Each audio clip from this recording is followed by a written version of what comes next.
अस्सलाम वालेकुम, मेरा नाम हसीब ताज है। मैं एक स्ट्रक्चरल इंजीनियर हूँ। हर जो ट्रेड होता है उसकी डिफरेंट टर्म्स और टर्मिनोलॉजीज़ होती हैं। जैसे अगर आप किसी रेवेन्यू डिपार्टमेंट वाले पटवारी वगैरह टाइप के लोगों के साथ बैठें तो कहेंगे जी तो तिमा कटा है, मरला कनाल शुफा हो गया है और ऐसी चीज़ें। इसी तरह इंजीनियरिंग की काफ़ी ज़्यादा टर्म्स होती हैं, BOQs होते हैं, BBS होते हैं, RFIs होती हैं, काफ़ी सारी चीज़ें। एक बहुत इंपॉर्टेंट जो टर्म यूज़ होती है वो BBS होती है। यानी कि अगर आपको इस टर्म का मतलब पता है तो वैसे ही अगर आप किसी इंजीनियरिंग वाले बैकग्राउंड के बंदे के साथ बैठे हैं तो आप ज़रा कूल लगेंगे। जी मैंने घर बनाना है, BOQ बनाना बड़ा ज़रूरी होता है। BOQ वैसे by the way bill of quantities होता है। एक क्वांटिटी होती है हर चीज़ की, एक लिस्ट होती है हर चीज़ की, उसमें क्वांटिटीज़ होती हैं। तो आप घर बनाने से पहले पता चल जाता है आपको कि आपने घर में कितनी ईंटें लगानी है, कितने कंक्रीट लगानी है, कितने स्टील लगाना है। ये वीडियो BBS के बारे में, बार बेंडिंग स्केड्यूल के बारे में। बार बेंडिंग स्केड्यूल बेसिकली सिर्फ एक टेबल है। टेबल फॉर्म के अंदर डिस्क्रिप्शन के साथ, शेप के साथ, डाया के साथ स्टील का ओवरऑल जो तखमीना है, जो एस्टिमेट है, वो लगाने का तरीका है। बहुत सिंपल तरीका है। अगर आप घर बना रहे हो, छोटे से छोटा बिल्डिंग बना रहे हो, बड़ी से बड़ी, एक ही प्रोसीजरल सा एक ही काम है जो करना होता है। इसके लिए थोड़ी सी समझ, कुछ कॉन्सेप्ट की ज़रूरी है। इस वीडियो में मैं कोशिश करूँगा कि आपको वो समझ दूँ। तो सबसे पहले जो है बेसिक अंडरस्टैंडिंग मैं आपको देता हूँ इसको दिखा के कि बार बेंडिंग स्केड्यूल होता क्या है। तो पूरी दुनिया में जितने लोग बनाते हैं वो इस तरह बनाते हैं बार बेंडिंग स्केड्यूल। पहले एक सीरियल नंबर होता है, डिस्क्रिप्शन होती है, डाया होता है, कट लेंथ होती है, नंबर ऑफ बार्स होते हैं, टोटल लेंथ होती है, यूनिट वेट होता है, टोटल वेट होता है। अब मैं आपको थोड़ी सा ड्राइंग दिखा के इसके ऊपर लेके आऊँगा, लेकिन पहले मोटा मोटा मैं आपको बता दूँ क्या है। सीरियल नंबर आपको सब पता है, 1 2 3 4 5 6 7 8 9 10 आएगा। बेसिक जो शेप्स हैं स्टील की वो बेसिकली ऐसी होती हैं। अगर स्लैब के अंदर कोई स्टील है, बीम के अंदर कोई स्टील है तो ऐसा होगा। इवन कॉलम के अंदर भी स्टील होता है, उसको वर्टिकल तो नहीं बना सकते, ऐसे ही बनाएंगे। उस स्टील का फिर आगे आप डाया लिखेंगे। ये शेप भी होती है अक्सर स्लैब के एंड में, ये शेप भी होती है अक्सर राफ्ट के अंदर किनारों पे या स्लैब के एंड में। ये शेप जो है ये स्टिरअप इसे कहते हैं, ये बीम के अंदर होती है। मैं ये अज्यूम कर रहा हूँ कि आपको कुछ भी नहीं पता, इसलिए कुछ चीज़ें शायद हो सकता है आपके लिए रिपीट कर रहा हूँ, लेकिन बेसिक सब कुछ बताऊँगा। ये स्पायरल्स भी होते हैं और राउंड रिंग भी होता है, कुछ स्पायरल पूरे घूमते हैं। तो इसका सिंपल लेंथ आपको पता होनी चाहिए। फॉर एग्जांपल ड्राइंग से पता चलती है, इसकी एक लेंथ होगी, फिर डाया होगा, और ये इसकी कट लेंथ यहाँ पे हम लिखेंगे। जब आपको ड्राइंग के हिसाब से बताऊंगा तो आपको पता चल जाएगा, लेकिन पहले हम डाया पे आते हैं। हमारे मुल्क में जो डाया यूज़ होता है वो सूत्रों के हिसाब से यूज़ होता है। सूत्र का एग्जैक्ट कोई वर्ड नहीं है इंग्लिश में, हम पता नहीं क्यों सूत्र कहते हैं, उसको नंबर बोला जाता है। नंबर 3, नंबर 4, नंबर 5, नंबर 6 और नंबर 8 का। नंबर 7 का क्यों नहीं यूज़ होता, नंबर 2 का क्यों नहीं यूज़ होता? इसका सिंपल रीज़न है कि मैन्युफैक्चरिंग नहीं होती और बहुत कन्वीनियंट है कि 6 के बजाय हम 8 यूज़ कर रहे हैं। जिधर यूज़ होता है तो वो साइज़ यूज़ करना बहुत कन्वीनियंट है। इसके साथ मैंने यूनिट वेट रखा हुआ है। इसके कुछ फार्मूलाज हैं बड़े सिंपल से, लेकिन बहुत ईजी, आप गूगल भी कर सकते हैं। तो नंबर 3 का यूनिट वेट है 0.17 kg पर फुट। तो 1 फुट की जो बार होगी नंबर 3 की वो इतने kg की होगी। नंबर 3 होता क्या है मैं आपको बता दूं। ये जो नंबर 8 है वो 1 इंच डाया का है।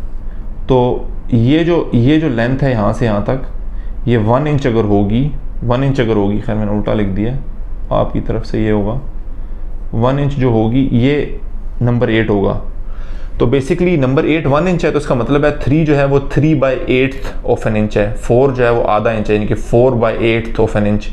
ये 5/8 ऑफ एन इंच, ये पौनी इंच इसे कहते हैं, 6/8 ऑफ एन इंच, और ये इंच है। ये बेसिक एक रूल है इसका, और बेसिक एक साइजिंग है। mm में भी होती है, वो भी बहुत आसान है। यहाँ पे आप mm लिखें, गूगल करें, उसका यहाँ पे यूनिट वेट आ जाएगा। अगर आप यही वेट मीटरों में निकालना चाहते हैं तो भी निकाल सकते हैं, यही वेट आप kg में निकालना चाहते हैं निकाल सकते हैं। बहुत ईजी है, सिंपल से टेबल्स हैं। मेरे ख्याल से एज एन इंजीनियर बहुत ज़्यादा याद करने की ज़रूरत नहीं, याद हो तो अच्छा है। किसी कॉन्वर्सेशन में वही वाली बात है कि आप किसी को बोलें कि ये क्या है तो ज़रा अच्छा लगता है। तो आप ये कट लेंथ लिखते हैं, इसके साथ डाया लिखते हैं। यहाँ पे कट लेंथ यानी कि जैसे ये फर्ज करें 10 फुट की बार है तो यहाँ पे 10 फुट लिखेंगे। और अगर कोई स्लैब है उसके अंदर बहुत सारी बारें हैं, ऐसी बहुत सारी बारें हैं, 10 बारें हैं। Slab 6 inch centre to centre है तो 10 की 10 बारें, यहाँ पे कोई 10 लिखेंगे। नहीं, कट लेंथ अगर 10 फुट की है तो ये लिखेंगे। बारें फर्ज करें 12 हैं तो यहाँ पे 12 लिखेंगे। 10 को 12 से मल्टीप्लाई करेंगे तो टोटल लेंथ आ जाएगी, फ़र्ज़ करें 120 आ जाएगी। इस 120 को आप यूनिट लेंथ से मल्टीप्लाई करेंगे। फ़र्ज़ करें नंबर 4 की बार्स हैं, नंबर 4 को 0.3 है, 0.3 तो आप 10 मल्टीप्लाई बाय 12 मतलब ये आ गया 120 को आप 0.3 से मल्टीप्लाई करेंगे। मेरा ख्याल है कि तीसरा हिस्सा 40 ही आएगा। तो ये 40 kgs जो है आपके पास वेट आ जाएगा। तो आप ऐसा करेंगे कि एक एक सेक्शन को लेके चलेंगे, एक एक सेक्शन एक एक चीज़ को लेके चलेंगे और ऐसे वेट निकालेंगे।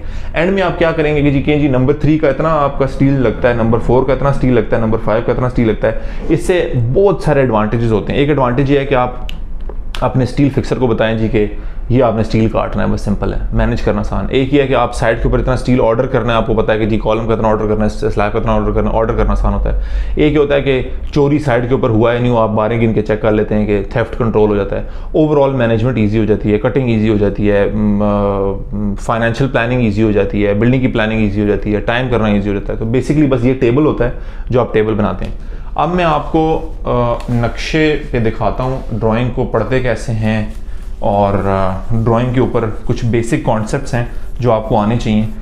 यूजुअली सिविल इंजीनियरिंग ऐसी कोई फील्ड नहीं है, जैसे फॉर एग्जांपल कंप्यूटर साइंस है जो कि बहुत ही लेटेस्ट किस्म की इनोवेटिव चीज़ें ला रही होती है लगातार। सिविल इंजीनियरिंग में मैं अक्सर मिसाल देता हूँ कि जो चीज़ 10 साल पुरानी भी है उसको लेटेस्ट कहा जाता है। कंप्यूटर इंजीनियरिंग में फॉर एग्जांपल 10 साल पुरानी चीज़ को एंशंट कहा जाता है। तो ये चीज़ जो है पिछले काफ़ी सालों से रिपीट हो रही है। ये हमारा एक प्रोजेक्ट एलिमेंट्स, इसके हम अब इसके नक्शे को हम देखेंगे और साथ साथ मैं आपको मोटा मोटा बताऊंगा। ये अब इसका लेआउट है। लेआउट के ऊपर सबसे पहले हम शुरू करते हैं राफ्ट से। ये अगर आप देखें गौर से तो ये बॉटम थ्रू बार्स लिखी हुई हैं। अब मैं यहाँ पर आपको एग्जाम्पल देता हूँ कि अब ये आपका फ़र्ज़ करें प्लॉट है, वो तो खैर बहुत अनसिमेट्रिक्स है, और ये आपकी राफ्ट है। तो पहले थ्रू बारें आप ऐसे ऐसे रखेंगे और ऐसे ऐसे रखेंगे। इनके दरमियान की जो स्पेसिंग है दी होगी, जैसे फॉर एग्जांपल लिखा होगा चेंज सेंटर टू सेंटर है नंबर 8 की बार्स, इनका भी लिखा होगा for example change centre to centre number 6 की बार्स, ऐसे लिखा होगा। तो ये आपको पता होगा कि इतनी, अब ये लेंथ आपको पता होगी, ये लेंथ आपको पता होगी। अगर 40 फीट से ज़्यादा की है तो ओवरलैप की जो लेंथ है वो आपको पता होगी। तो आप एक एक करके लेंथ गिनेंगे। फॉर एग्जांपल इसमें ये लिखा हुआ है number 8 eight 10 inch centre to centre. इसका मतलब है कि ये जो सारी बार्स हैं, ये वाली जो सारी बार्स हैं, ये 10 इंच सेंटर टू सेंटर पे पड़ी हुई हैं और 1 इंच डाई की हैं। इसी तरह अगर दूसरी तरफ देखा जाए, ये लिखा हुआ है, ये भी नंबर 8 की बार्स हैं, 4 इंच सेंटर टू सेंटर। ये जो हैं ये बॉटम एक्स्ट्रा है। अच्छा, एक और कॉन्सेप्ट है। फॉर एग्जांपल यहाँ पे एक कॉलम आ जाता है, तो कॉलम ज़्यादा पंच कर रहा होता है इस पूरे मैश को, तो यहाँ पे मैश और थिक हो जाता है। तो वहाँ पे एक्स्ट्रा बारें होती है, जैसे थोड़ी सी एक्स्ट्रा बार होती है। जैसे ये कॉलम है तो इस जगह पे अगर ये चेंज सेंटर टू सेंटर था तो चेंज सेंटर टू सेंटर मज़ीद हो जाता है इतनी सी जगह पे ऐसे। तो वहाँ पे जो मैश होता है थोड़ा सा थिक हो जाता है। इसकी एग्जाम्पल है ये। अब आप ये देखें, लिखा हुआ है जी bottom bars Y direction, bottom bars X direction, नहीं बॉटम बार्स वाई डायरेक्शन। तो ये लिखा हुआ है नंबर 8 की बारें हैं 4 इंच सेंटर टू सेंटर, यानी कि इस जगह पे इस स्क्वायर शेप के अंदर एक्स्ट्रा बार्स आएंगी। तो आप एक एक करके ये बार्स गिनेंगे, एक एक करके ये बार्स गिनेंगे। अब इसी तरह आगे अगर आ जाएं तो ये जो है ये, बल्कि ये एक्चुअली डिटेल है बॉटम एक्स्ट्रा की। ये लिखा हुआ है नंबर 6 की बार्स हैं 10 inch centre to centre, number 6 की बार हैं 10 इंच सेंटर टू सेंटर। तो ओवरऑल 10 इंच पे ही था, यहाँ पे 5 इंच हो जाएगा क्योंकि 10 इंच की मेन बार्स होंगी और उसके ऊपर 10 इंच की मजीद ये बार्स आ जाएंगी। तो ये एक्स्ट्रा का हो गया। ये हर कॉलम पे आप देखें, हर कॉलम पे थोड़ा थोड़ा थोड़ा करके। फिर इसके ऊपर एक और जाल होता है। अगर आप यहाँ पे अगर आप देखें तो ऐसा होगा कि इसके ऊपर भी, यानी कि इसी जगह के ऊपर अगर आप राफ्ट देखें तो उसके ऊपर भी फिर थ्रू बार्स होंगी, यानी कि ये थ्रू बार्स होंगी ऊपर लेयर की। इसी तरह एक नीचे लेयर होती है राफ्ट की, और ये राफ्ट की थिकनेस होती है। इसमें थिकनेस जो है राफ्ट की कहीं लिखी हुई है, यहाँ पे थिकनेस नहीं लिखी हुई, लेकिन थिकनेस यूजुअली लिखी होती है, पिछले वाले में कुछ लिखी हो। तो जो भी थिकनेस है, फ़र्ज़ करें ये 36 इंचेस है, तो ऊपर से कवर छोड़ के एक लेयर, नीचे से कवर छोड़ के एक लेयर, तो ये आपका ऊपर वाला होगा। ऊपर वाले में भी कुछ जगह एक्स्ट्रा होता है। अब जैसे ये ऊपर वाला लिखा हुआ है number 8 eight 10 inch centre centre, बहुत सिंपल है। तो आप पूरी लेंथ लेके इसकी क्वांटिटी सर्वेइंग करते हैं। यहाँ पे भी लिखा हुआ है नंबर 8 का सरिया है 10 इंच सेंटर टू सेंटर। तो फिर ओवरऑल आपका राफ्ट का जो सरिया वो निकल आता है। तो आप राफ्ट के सरिये को निकाल के क्लाइंट को या स्टील वाले को बोलते हैं कि जी ऐसे काट रहे हैं और ये करना है। इससे अगर आगे हम आए, इसी तरह एक्स्ट्रा का सरिया है। आप इमेजिन करें कि जी ये जो 4 कॉलम है नीचे की तरफ पंच कर रहे हैं, तो सेंट्रली जगह ऊपर की तरफ बल्ज आउट हो रही है, तो ऐसे फट रही है, यानी कि टेंशन आ रही है। जिस जगह पे टेंशन होती है वहाँ पे स्टील ज़्यादा होता है। तो ये यहाँ पे कुछ स्टील है, ये भी लिखा हुआ है 8 इंच सेंटर, यानी कि यहाँ पे थोड़ा सा थिक स्टील हो जाएगा। ये सिंपल, यानी कि अगर आप हल्का सा भी कॉन्सेप्ट है तो बहुत सिंपल तरीके से लिखी हुई हैं चीज़ें। ये लैप लेंथ लिखा हुआ है, ये राफ्ट की आप थिकनेस देख सकते हैं, यहाँ पे राफ्ट की थिकनेस है 36 इंचेस। तो नीचे से इसका कवर है, नीचे से एक जाल चल रहा है, ये दूसरा ऊपर जाल चल रहा है, फिर उसके ऊपर कॉलम्स हैं, फिर ये लिफ्ट का सरिया यहाँ पे आ रहा है, लिफ्ट का सरिया भी लिखा हुआ है नंबर 6 at 6 सेंटर। तो ये बहुत सेल्फ एक्सप्लेनेटरी है, आप अगर देखें तो बहुत सिंपल है। तो एक एक करके इस प्रोसीजर को हम फॉलो करते हैं। अब अगर राफ्ट का तो हो गया, अब आपको कॉलम का अगर मैं बताना चाहूँ, अब ये कॉलम का सेक्शन है। तो कॉलम को अगर ऊपर से काटेंगे तो ये फॉर एग्जांपल एक कॉलम है, इसके अंदर लिखा हुआ है नंबर 8 की बार्स हैं, और ये लिखा हुआ है 10 नंबर 6 की बार्स हैं। तो टोटल 18 बारें हैं, जिसमें 8 जो हैं वो 1 इंच की हैं और 10 जो हैं वो 0.25 इंच की हैं, और ये 30 इंच बाई 21 इंच का कॉलम है। और ये यूँ इसलिए दिया हुआ है कि किसी जगह पे जाके कम हो जाता है, जैसे इस जगह पे जाके कम हो जाता है। इस कॉलम के ऊपर, इससे ऊपर सारे का लोड है, इस कॉलम के ऊपर पूरी बिल्डिंग का लोड है, तो नीचे वाले कॉलम ज़्यादा इंपॉर्टेंट और ज़्यादा स्ट्रेंथ वाले होते हैं। ये एक टिपिकल सेक्शन दिया हुआ है कॉलम का, जिसमें ये ओवरलैप और लैप लेंथ वगैरह हैं। तो ये सारा नीचे से ऊपर तक ये सारा सेक्शन है। कॉलम का भी ऐसे ही प्रोसीजरल सा ही काम है। इसके बाद फिर बीम आ जाएंगे, स्लैब आ जाएगी, जो कि वो भी बहुत आसान है। जैसे ये बीम है, यूजुअली बीम के ऊपर एक मार्क लगा होता है, जैसे ये बीम है BB3 है, BB3 का सेक्शन आगे कहीं दिया होगा, यहाँ पे लिखा हुआ है 15 इंच बाय 18 इंच का है। तो बेसिकली आप करेंगे ये कि पहले आप ये राफ्ट का जो स्टील है वो निकालेंगे, फिर इसके अंदर जो कॉलम का स्टील आता है, ऐसे जो भी चीज़ आती है कॉलम की, वो निकालेंगे। फिर कॉलम के ऊपर स्टिरप्स होते हैं राउंड से, वो स्टिरप्स निकालेंगे। एक एक करके ना, तो जो पूरी बिल्डिंग अगर आपने बनानी है, ये नीचे राफ्ट है, ये कॉलम है, ये एक स्लैब है, ये एक स्लैब है, ये एक स्लैब है, तो आपको राफ्ट का स्टील निकल आएगा इसमें से कि कितना है, फिर ये कॉलम्स का स्टील निकल आएगा कि कितना है, फिर स्लैब का निकल आएगा, फिर इसका निकल आएगा, फिर इसका निकल आएगा, फिर इसका निकल आएगा, और फिर आप टोटल स्टील निकाल लेंगे। तो ये बेसिक बार बेंडिंग स्केड्यूल का मकसद होता है।